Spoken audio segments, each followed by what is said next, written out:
اليوم بسوي إن شاء الله كبسة دجاج بس بطريقتي، يعني كبسة مختلفة.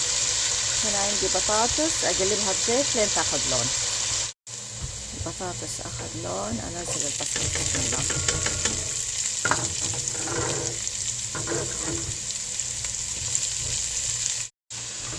أقلب البصل وحطيت هنا ثوم، أقلبهم لين كده يدبلوا.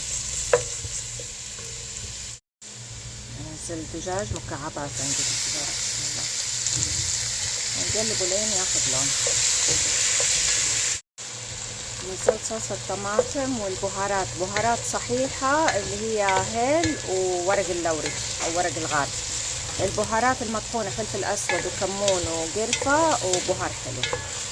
وبملح، أحط ملح. ملحت، حطيت موية، بنزل الرز. الرز أمريكي مغسول ومنقوع. الموية فوق الرز بشوية زي كأنه بنطبخ رز عادي، بس تخف الموية نغطيه ونخليه على نار هادية. خلاص كده خفت الموية في شوية، فبخليها بغطي القدر وحطيته على صاج أنا، وخففت النار أخف شيء.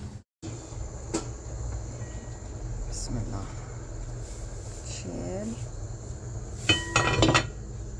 أقلبه من تحت لفوق، نقلب. أحط له شوية موية وأغطيه وأخليه على نار هادية يكمل استوى تقريبا كذا ربع ساعة إن شاء الله.